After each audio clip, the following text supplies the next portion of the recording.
بیا. هر کی تونست بونه که زور بگه. نشو.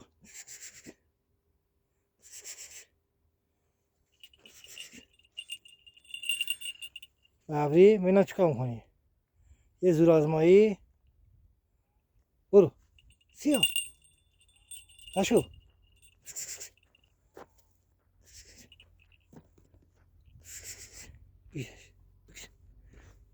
دیگه دوست شدی باشه آره. سیاه. با تو اما. نشو. نشو. مگه میشینم.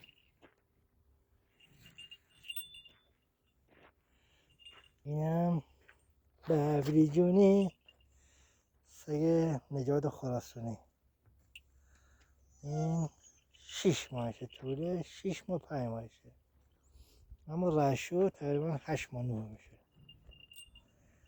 رشو قدرجونیه. قدرجونی اصلا هست. سگ گیرنده. و اینم خراسانی کمتر از اون نیست. الان کسی خریب اینجا نیست. اون آرومه.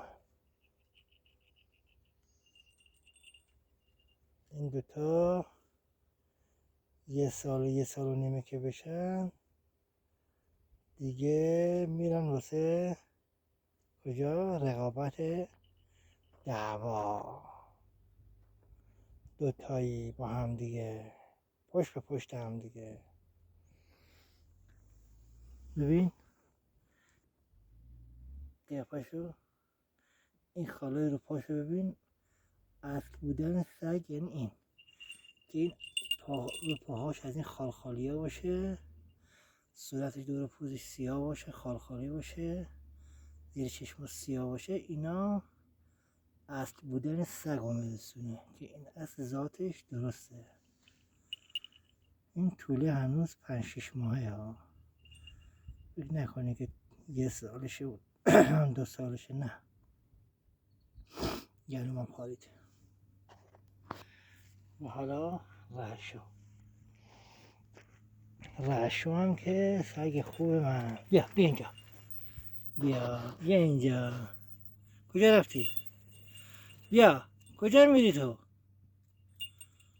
بیا اینجا. کجا؟ بیا رعشو. بیا اینجا.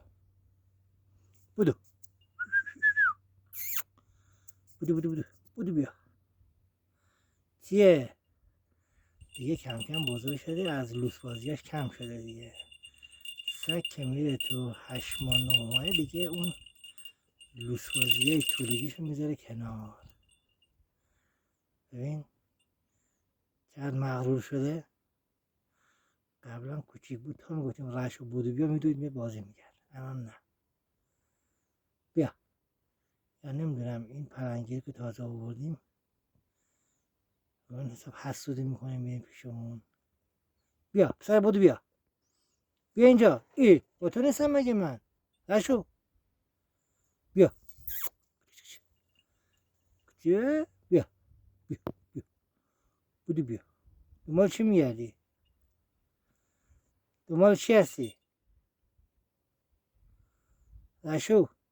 با تو هم. سر. انگار ناراحته. ازم ناراحته.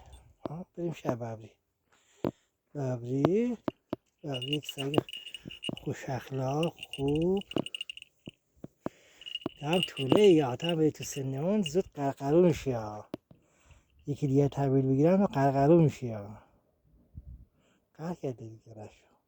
میگه چرا میپچه خرسی ها. آره با تو هم رشو. نه قهر کرده بعدم قهر کرده.